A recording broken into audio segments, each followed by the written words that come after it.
Hey there, folks. As you may know, I attended the Real Estate Investor Summit last weekend in Toronto. And before it escapes me, I wanted to share some of the takeaways, little tidbits that I learned that I found particularly helpful to navigate the real estate market here in Ontario. I've been finding that in recent months, the climate has been particularly uncertain. My crystal ball has been a little bit cloudy, so I wanted to get a little bit of insight from bigger players in the industry that have a little bit more at stake, a little bit more to say, developers, fund managers, stuff like that. And well, hopefully find something helpful. I'm gonna need my glasses for this one because it's a bit thick. So first I want to talk about some of the key takeaways that pertain to the overall economic landscape post-COVID. So in Canada, we have a few specific factors that impact the behavior of key players like housing developers, and this ultimately impacts the number of homes that we have available to live in, and this defines the overall dynamics of our housing market. So number one, there is a shortage of skilled trades. Now in Canada, we've been at the mercy of labor shortage for decades, especially when it comes to the skilled trades. First and foremost, when it comes to the nature of the talent that's immigrating to the country, we tend to prioritize high-earning roles in Canada's largest economic contributors. And this includes finance, insurance, and tech for the most part. I'm sure many of you listening can attest to this firsthand. Now, this tends to skew our GDP with an injection of six-figure salaries, which looks good for votes, but it also makes our economy quite top-heavy. Secondly, the families that settle here will largely encourage their children to find careers in healthcare, commerce, IT, and the like. In other words, office jobs. Now, this creates a labor distribution that's disproportionate to the needs of our economy as a whole and further contributes to the shortage of skilled tradespeople. Now, lastly, as Mike Holmes put it, who was a speaker at the event, even if you're a parent that has worked their life in the trades, there isn't necessarily that handoff of talent to the next generation. You're likely to actually discourage your children from picking up a hammer and working in physically intensive jobs. Nobody wants their kids to come home dirty with cuts, bruises, and, physical ailments. Now, if you spent your whole life in these tough roles, you're likely to tell your kids to find a comfortable job behind a desk. In recent years, there have been initiatives by different levels of government to help fast-track youth to seek employment in the trades. I plan to speak on this in a separate video. Hopefully, this policy push can help get us on the right track, but a lot of people suggest that even the best efforts can take 20 or 30 years to really play out and balance the market. So the second main economic factor here is the rising development costs. So firstly, as mentioned, there's a shortage of labor, which has the effect of causing the salary of tradespeople to actually skyrocket. Of course, it's all a balance of supply and demand.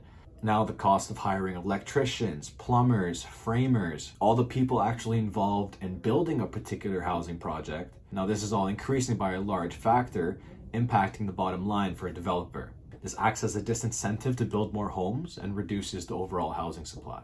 Secondly, ever since the beginning of COVID, when ports and borders started shutting down, there was a global logistical nightmare that caused inflation across every imaginable sector. The low interest rate environment allowed businesses to borrow more money in order to chase the rising costs in an upward spiral. Now, when it comes to prices, they don't necessarily follow the rule of what goes up must come down.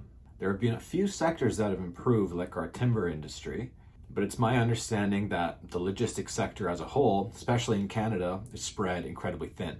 The cost of accessing building materials is at an all-time high, and construction bids are getting dominated by the major players that could draw on more capital to put more money towards these contracts. Number three, we're dealing with, of course, in the last few years, the elevated interest rate environment. We need to remember that construction as a whole is predicated on borrowed money and projected costs. As interest rates rise, the cost of each loan jumps upwards, which eats into profit margins and turns previously viable ventures into lemons. Now, the high interest rates have also had an impact beyond the supply side of the industry, beyond the housing developers. As buyers experience a reduction in affordability, the decreased demand caused a decline in the market value of homes, as buyers could no longer afford to pay the same amount.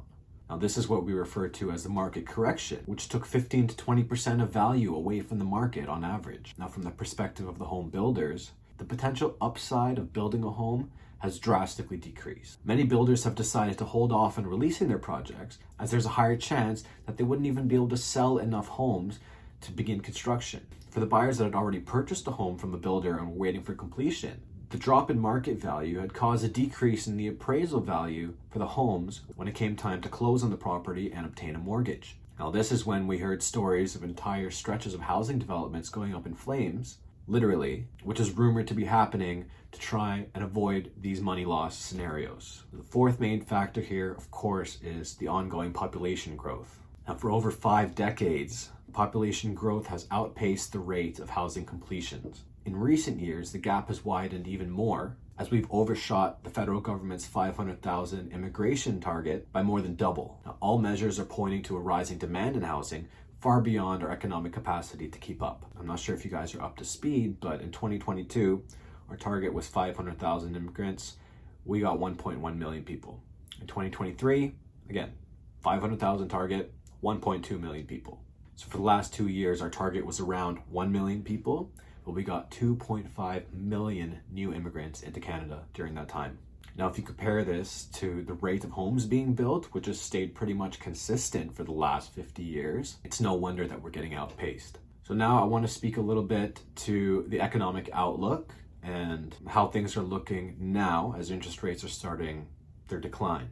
So in recent weeks, as interest rates slowly tick downwards, coinciding with the usually busy fall market, we're seeing the conditions for a perfect storm of too many people looking to enter the market and not enough homes for them to live in. Now, there are a few key drivers of this housing demand. Number one, lower interest rates are enhancing affordability, which is bringing buyers back into the market. Number two, the overall shift from work from home to bringing people back in the office is reigniting demand in urban centers. As a result, economic hubs like Toronto are seeing renewed interest. With the positive sentiment of declining interest rates, there's been a sharp drop in condo inventory as investors and first-time buyers have made a large move back into the market. Now, October experienced a massive jump in sales compared to September, a 33% increase from month to month, according to stats released just yesterday. Don't worry, we're going to cover this in October's Market Minute. Now, with a wealth of options to choose from, certain high inventory neighborhoods are enabling a little bit more wiggle room on price, as there's competition between similar units that are on the market. As a result, there's plenty of good deals to be found, and people are catching on. Now, I'm planning to make another video specifically on Toronto's condo market, but if you have any questions, feel free to reach out to me directly. I hope you guys learned something new today, and as always, I'd love to chat one-on-one and hear what you think. Shoot me a message or give me a call anytime.